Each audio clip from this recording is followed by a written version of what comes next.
নমস্কাৰ টাইমেটাৰ দৰ্শকক মই জ্যোতিদীপ বৈশ্যই স্বাগতম জনাইছো এটা বিষয়ক লৈ ৰাজ্যত এতিয়া চৰ্চা চলি আছে এইবাৰ যিসকল ছাত্ৰ ছাত্ৰীয়ে উচ্চতৰ মাধ্যমিক আৰু হাইস্কুল শিক্ষান্ত পৰীক্ষাত উত্তীৰ্ণ হ'ব তেওঁলোকে চৰকাৰী চাকৰি লাভ নকৰিব নেকি এই সকলো বিষয়ক লৈ মুখ্যমন্ত্ৰী ডক্টৰ হিমন্ত বিশ্ব শৰ্মাৰ তৰফৰ পৰা আজি উল্লেখ কৰিছে মুখ্যমন্ত্ৰী গৰাকীয়ে কৈছে যে তেওঁলোকে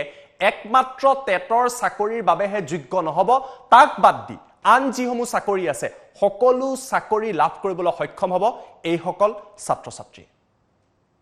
এই মুহূৰ্তত হে বিগ ব্ৰেকিং নিউজটো জনাই আছো এটা গুৰুত্বপূৰ্ণ খবৰ একমাত্ৰ টেটৰ পৰীক্ষাৰ বাবেহে প্ৰযোজ্য নহব এই বছৰৰ মেট্ৰিক উচ্চতৰ মাধ্যমিকৰ মূল্যাংকন মুখ্যমন্ত্ৰীয়ে এই কথা স্পষ্ট কৰি দিছে কিয়নো এই বছৰ ছাত্ৰ ছাত্ৰীসকলে 90 পৰা 95% নম্বৰ পাব আৰু যদিহে এই নম্বৰৰ ভিত্তিত তেওঁলোকক টেটৰ চাকৰি দিয়া হয় এই ছাত্ৰ ছাত্ৰীসকলক বাদ দি আন কোনো ছাত্ৰ ছাত্ৰীয়ে বা আন কোনো পৰীক্ষাৰ্থীয়ে টেটৰ চাকৰি লাভ নকৰিব বাগবৰ জনি আদিত 100% পৰ্যন্ত বিদ্যালয়ৰ ছাত্ৰ ছাত্ৰীসকলক নম্বৰ দিব বুলি তেওঁ উল্লেখ কৰিছে লগতে মুখ্যমন্ত্ৰীয়ে কৈছে একমাত্ৰ টেটৰ বাবেহে মেট্ৰিক উচ্চতৰ মাধ্যমিকৰ এই নম্বৰ প্ৰয়োজন যদিহে এই নম্বৰৰ ভিত্তিত এই বছৰ যিসকল উত্তীৰ্ণ হ'ব এই নম্বৰৰ ভিত্তিত টেটৰ পৰীক্ষাৰ বাবে তেওঁলোকক যোগ্য বুলি বিবেচনা কৰা হয় তেওঁলোকক বাহিৰে আন কোনেও চাকৰি নাপাব অৱশ্যে টেটক বাদ দি আন সকলো চৰকাৰী বিভাগৰ চাকৰিৰ বাবে তেওঁলোকৰ এই নম্বৰৰ যোগ্যতা থাকিব বা এই নম্বৰৰ যোগ্য বুলি বিবেচিত হ'ব মুখ্যমন্ত্ৰীয়ে এই বিষয়ক লৈ যি বিতৰ্ক চলিছিল এই বিতৰ্কৰ সম্পৰ্কত আজি দিল্লীত মন্তব্য কৰিছে আৰু মুখ্যমন্ত্ৰীয়ে স্পষ্ট কৰি দিছে বিগত দুটা দিন ধৰি বিশেষকৈ 24 ঘণ্টাত এই বিষয়টোক লৈ চৰ্চা চলিছে যিসকলে হাইস্কুল শিক্ষান্ত পৰীক্ষা হাই মাদ্ৰাসা পৰীক্ষাৰ উচ্চতৰ মাধ্যমিকৰ পৰীক্ষাত এবাৰ উত্তীৰ্ণ হ'ব তেওঁলোকে যি নম্বৰ পাব এই নম্বৰৰ ফলত তেওঁলোকে এই নম্বৰ চৰকাৰী চাকৰিৰ মূল্যাংকনৰ বাবে প্ৰযোজ্য নহব ইয়াক লৈ মুখ্যমন্ত্ৰীয়ে কৈছে একমাত্ৰ টেটৰ চাকৰিহে ছাত্ৰ ছাত্ৰীসকলে নাপাব এই ছাত্ৰ ছাত্ৰীসকলে 90 পৰা 95% নম্বৰ পাব কোনো অঞ্চলত 100% নম্বৰ পাব আৰু তেওঁলোকক যদি টেটৰ বাবে যোগ্য বিবেচিত কৰা হয় অনাগত 10 বছৰত আন কোনেও টেটৰ চাকৰি লাভ নকৰে গতিকে এই বিশেষ সিদ্ধান্তটো মানৱীয় দৃষ্টিভংগীত গ্ৰহণ কৰা হৈছে টেটৰ পৰীক্ষাক বাদ দি আন সকলো চাকৰিৰ বাবে এই ছাত্ৰ ছাত্ৰীসকলৰ যি নম্বৰ তেওঁলোকে লাভ কৰিব যেহেতু এবাৰ পৰীক্ষা অনুষ্ঠিত নহল বিশেষজ্ঞ কমিটিয়ে মূল্যাংকন উলিয়ালে এই নম্বৰ প্ৰযোজ্য হ'ব মুখ্যমন্ত্ৰীয়ে এই বিতৰ্কক লৈ নিজৰ প্ৰতিক্ৰিয়া আজি নতুন দিল্লীত প্ৰকাশ কৰিছে ডক্টৰ হিমন্ত বিশ্ব শৰ্মাৰ মন্তব্য আমাৰ লগত আছে এই মন্তব্য এই মুহূৰ্তত আমি আপোনালোকক দেখুৱাই লৈছো কথাটো ভুল কৰি কৈ আছে পৰীক্ষাত পাছ কৰিব লৰা ছোৱালীয়ে সেইখনৰ ওপৰত চাৰ্টিফিকেটো পাব চাকৰিও পাব তাত ৱৰ্ডটো আছে সাবষ্টেনচিয়েল তাৰ মানে কি যে টেটত মেট্ৰিক আৰু হায়াৰ সেকেন্ডাৰী মাৰ্কসটো কাউন্টিং হয় এতিয়াটো এবাৰ মাৰ্কস সবেই 95 পাব তেতিয়ালে যোৱা বছৰৰ লৰাবিলাকে চাকৰি ক'ত পাব নেক্সট বছৰৰ লৰাবিলাকে চাকৰি ক'ত পাব এই ঘটনাটো এনেকে যেটো মই দেখিছো যে পেপাৰ বা যি ধৰণে এটা তুলুঙা কৰি কৈ দিয়া হৈছে এটো তুলুঙা নহয় এটো বহুত ডাঙৰ মানৱীয় সমস্যা এই লৰা ছোৱালী বিলাকে যেতিয়া 90 পাব 95 পাব স্কুলত মাৰ্কস দিব আৰু আপোনালোকে জানে বাগ বৰজনীয়া এইবিলাক জায়গাটো 100 মাৰ্কস দি দিব যেতিয়া মাৰ্কস দি দিব আমি কন্ট্ৰোল কৰিব কৈছো মাৰ্কসটো পুৰা ঢালিব যেতিয়া মাৰ্কস দিয়াৰ পিছত অহাকালি যেতিয়া টেটৰ পৰীক্ষা হ'ব টেটৰ মাৰ্কস মেট্ৰিকৰ মাৰ্কসৰ ওপৰত চাকৰি হয় অহাকালি যিবিলাকে মেট্ৰিক পাছ কৰিব হিয়তিটো জীৱনত এই বেটছটোৰ লগত কম্পিট কৰিব নোৱাৰে বা অলৰেডি যিবিলাক লৰা 40 বছৰ বয়সত আছে 39 বছৰ বয়সত আছে তেওঁলোকে বেটছটোৰ লগতটো মাৰ্কস কেতিয়াও পাব নোৱাৰে তাৰমানে অহা 10 বছৰলৈকে অসমত চাকৰি অকল এইটো বেটছে পাই থাকিব টেটত গতিকে আমিতো এইটো এটা মানে ইমান এটা সিৰিয়াস কথা যেটো মই আছুকু মই কৈছো যে আমি আলোচনা কৰিম এইটো এটা সিৰিয়াস সামাজিক সমস্যা তাৰ উত্তৰ এটা উলিয়াব লাগিব নহলে অসমত 4 লাখ চাকৰি অকল এই 4 লাখ লৰাই পাই থাকিব আগৰ বেটছেও কেতিয়া নাপাব পিছৰ বেটছেও কেতিয়া চাকৰি নাপাব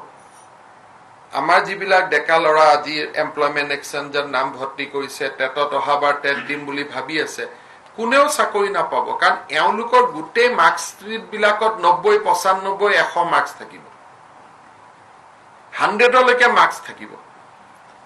সেইকাৰণে আমি কৈছো যে আমি এওঁলোকৰ কথাও চাব লাগিব পাছ কৰি থাকি নিবনুৱা হৈ থকা সকলৰ কথা চাব লাগিব অহাবাৰ যোনে পঢ়ি মেট্ৰিক দিব তেওঁলোকৰ কথাও চাব লাগিব সেইকাৰণে এইটো এটা বহুত ডাঙৰ সামাজিক সমস্যা যি ধৰণে কৈ আছে পাছ কৰিব চাকৰি নাপাব সব চাকৰি পাব ৰেলত চাকৰি পাব এপিএছচিত চাকৰি পাব ইঞ্জিনিয়াৰ হ'ব পাৰিব সব পাব খালি টেটৰ ক্ষেত্ৰতে সমস্যা আছে সেইকাৰণে আমি কৈছো সাবস্টেন্সিয়েলি যত এইখন সাৰ্টিফিকেট দৰকাৰ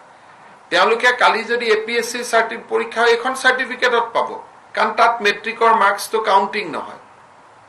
কালি যদি কবাত ইঞ্জিনিয়াৰিং চাকৰি কৰে এইখনৰ ওপৰত পাব অনলি পইণ্টটো আছে টেটৰ ক্ষেত্ৰত তাত কিবা এটা উপায় উলিয়াবৰ কাৰণে এওঁলোকে যদি কোনোবাই কৰিব বিচাৰে কোনোবাই যদি ভাল উপায় দিব খোজে কাৰণ মোৰ কথাটো হ'ল যে মই দায়বদ্ধ এইটো এটাহে বেটছ পুৰণা বেটছ বিলাকৰ ল'ৰা ছোৱালী বিলাকৰ দুখবোৰ চাব নালাগিব জানো যোৱা বছৰ মেট্ৰিক পাছ কৰা তাৰ আগৰ বছৰ মেট্ৰিক পাছ কৰা সবেতো দেউতাক মাকৰ সবেইতো ল'ৰাই চাকৰি পাম বুলি ভাবি আছে এনেকে যদি এই বেটছটোৱে এই নম্বৰৰ ওপৰত যদি চাকৰি পায় তেলে অহা 10 বছৰ আৰু কোনো বেটছে টেটত সোমাব নোৱাৰে সেইকাৰণে কথাটো নজনাকৈ বা আমিও কবাত বুজোৱাত ভুল হোৱাৰ কাৰণে এইটো প্ৰতিক্ৰিয়া হৈছে চাকৰি নাপাব কিয় চাকৰি নাপাব ইঞ্জিনিয়াৰিং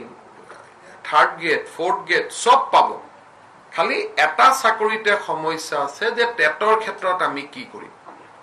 কাৰণ এইটো বেটছ হৈছে নপঢ়াকৈ পৰীক্ষা পাছ কৰিব শিক্ষক লাগে আটাইতকৈ মোক মেৰিটৰিয়া ষ্টুডেণ্ট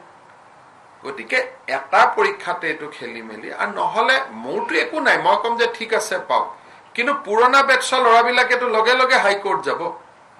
যে আমি কি কৰিম আমাৰতো নম্বৰ মাৰ্কশ্বিটত 60 আছে ইহঁতৰ মাৰ্কশ্বিটত নম্বৰ 90 আছে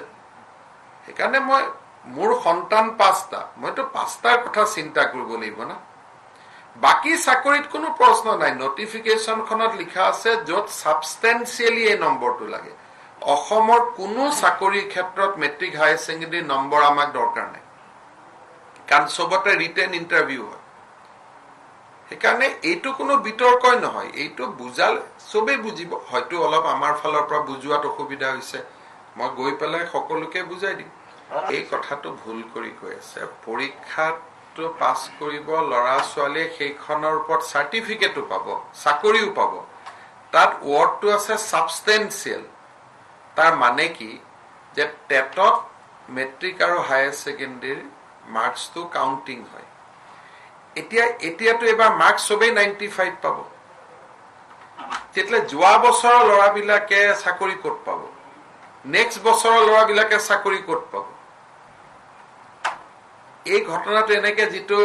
মই দেখিছো যে পেপাৰ বা যি ধৰণে এটা তুলুঙা কৰি কৈ দিয়া হৈছে এটো তুলুঙা নহয় এটো বহুত ডাঙৰ মানৱীয় সমস্যা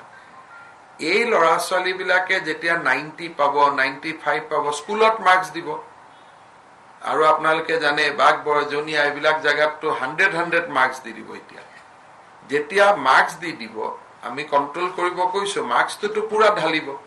যেতিয়া মাৰ্কছ দিয়াৰ পিছত অহাকালি যেতিয়া টেটৰ পৰীক্ষা হ'ব টেটৰ মাৰ্কছ মেট্ৰিকৰ মাৰ্কছৰ ওপৰত চাকৰি হয় অহাকালি যিবিলাকে মেট্ৰিক পাছ কৰিব হিহঁতিটো জীৱনত এই বেটছটোৰ লগত কম্পিট কৰিব নোৱাৰে বা অলৰেডি যিবিলাক ল'ৰা 40 বছৰ বয়সত আছে 39 বছৰ বয়সত আছে তেওঁলোকে বেটছটোৰ লগতটো মাৰ্কছ কেতিয়াও পাব নোৱাৰে তাৰমানে অহা 10 বছৰলৈকে অসমত চাকৰি অকল এইটো বেটছে পাই থাকিব টেটত গতিকে আমিতো এইটো এটা মানে ইমান এটা সিৰিয়াস কথা যেটো মই আছুকো মই কৈছো যে আমি আলোচনা কৰিম এইটো এটা সিৰিয়াস সামাজিক সমস্যা তাৰ উত্তৰ এটা উলিয়াব লাগিব নহলে অসমত 4 লাখ চাকৰি অকল এই 4 লাখ লৰাই পাই থাকিব আগৰ বেটছেও কেতিয়া নাপাব পিছৰ বেটছেও কেতিয়া চাকৰি নাপাব আমাৰ যিবিলাক ডেকা লৰা আজি এমপ্লয়মেন্ট এক্সচেঞ্জৰ নাম ভৰ্তি কৰিছে টেটত অহাবাৰ টেট দিম বুলি ভাবি আছে কোনেও চাকৰি নাপাব কাৰণ এওঁলোকৰ গুটে মাৰ্কশ্বিট বিলাকত 90 95 100 মাৰ্কছ থাকিব 100 লৈকে মাৰ্কছ থাকিব সেইকাৰণে আমি কৈছো যে আমি এওঁলোকৰ কথাও চাব লাগিব পাছ কৰি থাকি নিবনুৱা হৈ থকা সকলৰ কথা চাব লাগিব অহাবাৰ যোনে পঢ়ি মেট্ৰিক দিব তেওঁলোকৰ কথাও চাব লাগিব সেইকাৰণে এইটো এটা বহুত ডাঙৰ সামাজিক সমস্যা যি ধৰণে কৈ আছে পাছ কৰিব চাকৰি নাপাব সব চাকৰি পাব ৰেলত চাকৰি পাব এপিএছচিত চাকৰি পাব ইঞ্জিনিয়াৰ হ'ব পাৰিব, চব পাব। খালি টেটৰ ক্ষেত্ৰতে সমস্যা আছে। সেইকাৰণে আমি কৈছো সাবষ্টেন্সিয়েলি য'ত এইখন চাৰ্টিফিকেট দৰকাৰ, তেওঁলোকে কালি যদি APSC পৰীক্ষা এইখন চাৰ্টিফিকেটত পাব, কাৰণ তাত মেট্ৰিকৰ মাৰ্কছটো কাউণ্টিং নহয়।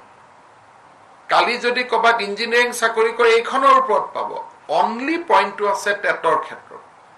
তাত কিবা এটা উপায় উলিয়াবৰ কাৰণে এওঁলোকে যদি কোনোবাই কৰিব বিচাৰে, কোনোবাই যদি ভাল উপায় দিব খোজে, হয়। কাৰণ মোৰ কথাটো হ'ল যে মই দায়বদ্ধ, এইটো এটাহে বেটছ। হয়। পুৰণা বেটছ বিলাকৰ ল'ৰা ছোৱালী বিলাকৰ দুখবোৰ চাব নালাগিব জানো? যোৱা বছৰ মেট্ৰিক পাছ কৰা, তাৰ আগৰ বছৰ মেট্ৰিক পাছ কৰা,